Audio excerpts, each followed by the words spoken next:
Welcome back to my channel. I'm Wilby TV. Nagbabloggs nga po ko ng iba't ibang uri ng halamang gamot. Nagtuturo din po ako ng tips tutorial tungkol sa iba't ibang uri ng natural na halamang gamot. Kung bago lang po kayo dito sa channel ko, huwag niyong kalimutan mag-subscribe. May simbolo po na pula na may mga ganun. Huwag na rin pong kalimutan thumbs up yung may simbolo pong ganyan. Kung mahilig po kayo dito sa pagbabloggs ko ng iba't ibang uri ng natural na halamang gamot and tips tutorial, pakishare na lang po sa friends and family. Pasensya na kayo, bubulol kayo, medyo makati yung ganito ko kasi medyo gumala ako nung tiyop ko, kaya pasensya kami, medyo gumagargal yung boses ko. Ginagawa ko itong video na ito para pag di up ulit i-upload ko na. Anong araw ngayon? Ang year ngayon ay 2024. Second week, second month na nabawasan na yung isang taon. And ay February na, matatapos na yung February. Pero ang init pa rin po yung panahon natin, di ba? Ang init ng panahon ngayon, napakainit. Mag-iingat po kayo sa heat stroke, high blood. Marami pong mga sakit ngayon na uso kapag panahon ng summer. Ngayon, ang i-tips tutorial ko po ngayon sa inyo, kayo po ba ay may mga sugat na matagal lang hindi nagaling? Marami na po ba ninyong binili na gamot na mahal, hindi pa rin gumaling yung sugat ninyo? Sugat sa balat na malaki o matagal nang hindi gumagaling. Ito po yung tips tutorial ko sa inyo, sa mga lahat po na may skin disease, may mga sugat na matagal na or galis, bata, matanda.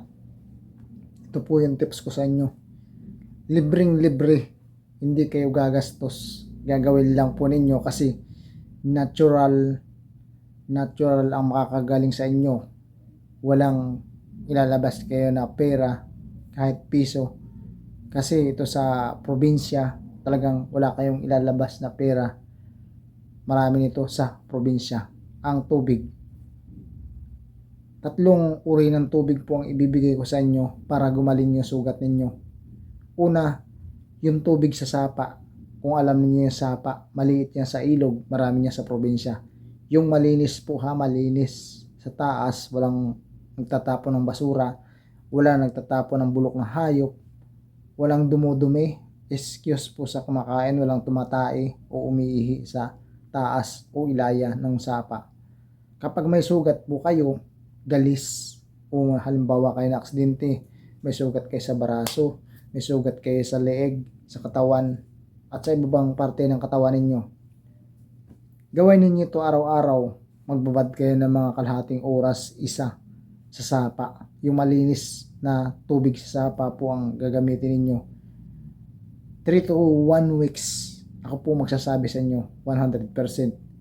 Yung sugat ninyo na matagal lang hindi gumagaling, bumili kayo sa butika na ng mga mahal na gamot pero hindi pa rin gumaling. Ito po yung solusyon para sa inyo, libre. Tubig sa sapa na malinis. Magbabad lang kayo kung saan parte ng katawan ninyo na may sugat, doon po ninyo ibababad yung sugat ninyo. Halimbawa sa hita, di ibabad ninyo sa hita yung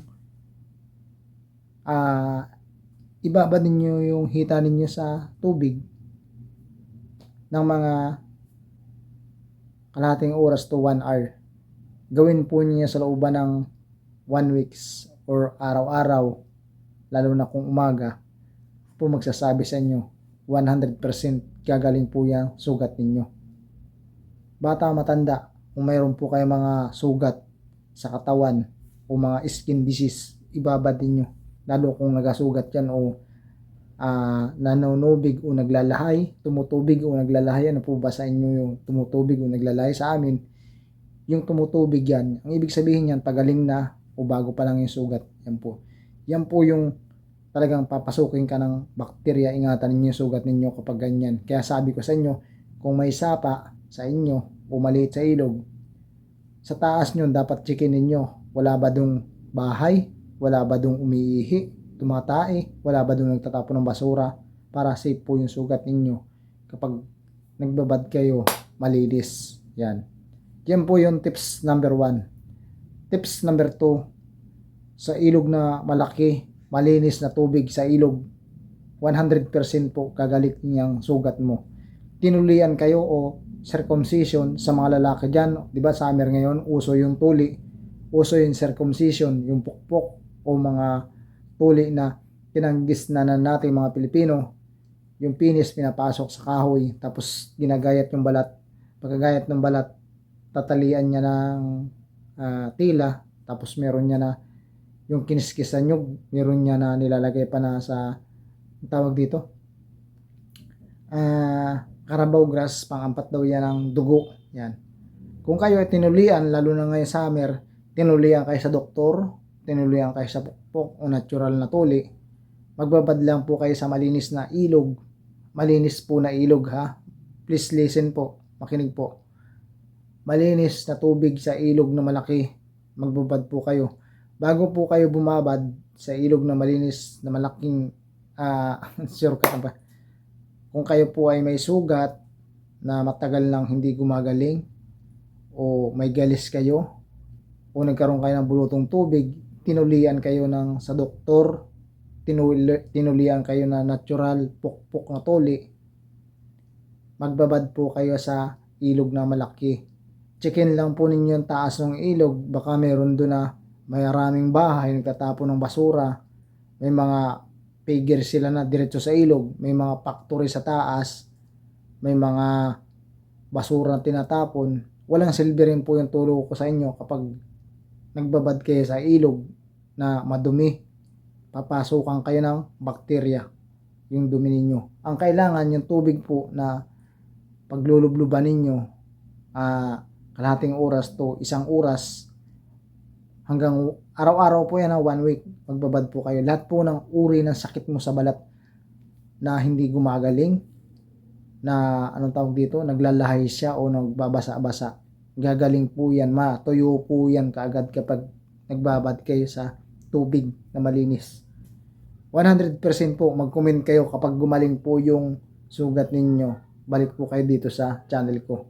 Yung malinis lang po, hindi madumi. Tips number 3, tubig pa rin, tubig sa dagat. Pero ang tubig sa dagat po, kung matapang kayo, matapang, number 1 po talaga nakakagaling ang tubig alat, lalo kung malinis. Sa malinis po, baka na magbabad kayo sa dagat na sa malapit sa mga bahayan, nakita ninyo may basura na doon, tapos may dagat na diretso yung tubig sa malaking ilog. Ang ibig ko sabihin, yung malaking ilog galing sa taas tapos diretso sa dagat. Yung ilog na yun, siyempre kung madumi, galing sa palengke, iba't iba dyan, may mga tae ng baboy, tae ng tao, basura, iba't ibang uri ng dumi. Tapos diretso sa dagat. Wag na wag po kayo magbababad sa ganon sa lugar sa dagat na may pinanggalingan ng ilog na madumi, tapos diretso sa dagat.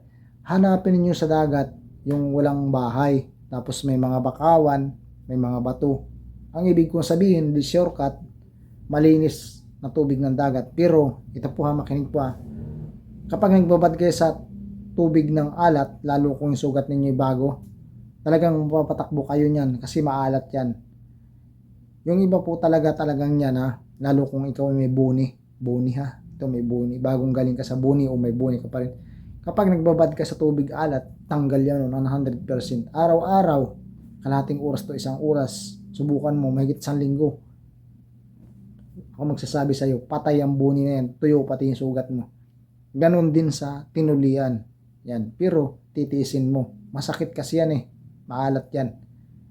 Kung kayo lang po ay talagang lalaki, pwede nasabi ko na tubig alat. At iba pang sugat ninyo, kagaya na mayroon kayong bulutong, talagang 100% din po nakakagaling ang tubig alat. Yan po yung tips ko sa inyo. Tips number 4, isa pa rin tubig sa galing sa hot spring or sa vulkan. Kapag meron sa lugar ninyo, sa probinsya ninyo, may hot spring dyan na 5. Merong hot spring, hindi madamot yung may-ari, ang ginagawa nila doon sa panglima na swimming pool, yun yung kinukuna ng mga gamot sa balat. Halimbawa, mayroon kang sakit na buni, may sakit ka na galis, may sakit ka na bulutong tubig, etc. Ano pa man yung sakit mo or hulugo. Hindi ka doon magbababad po sa swimming pool na yun, ha. Para sabihin ko sa inyo, hindi po, huwag po kayong bumabad kung may mga sakit kayo. Kasi swimming pool na yun, bawal doon lumangoy kung may sakit ka sa balat. Kukuha ka lang ng tabo o pang scope. Saka ibubuhos mo kung saan parte ka ng may buni, may parte ka ng sugat na galis. 100%. 3 times a day hanggang 1 week mahigit. Gagaling po yung mga sakit ninyo sa balat, skin diseases. Napakagaling po niyan. 'Di ba libre? Maraming libre po kung alam lang niyo dito po sa channel ko, subaybayan ninyo kung may mga sakit kayo na gusto niyo libre na mga gamutan.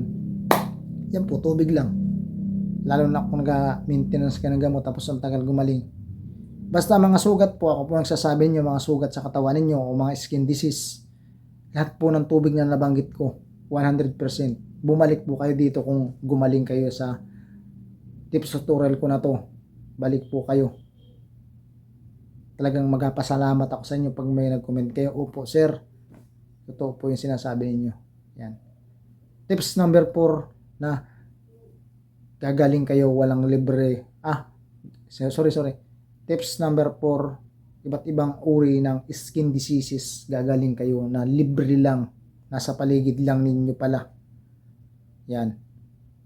100% gagaling kayo.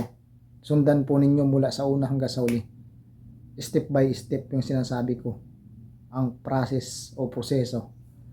Maraming salamat po sa pagtitiwala sa ninyo dito sa channel ko. Marami na ako subscriber. Thank you lang po. Talagang masaya ako. I'm Will Be TV. Bye bye. Mabuhay po kayong lahat.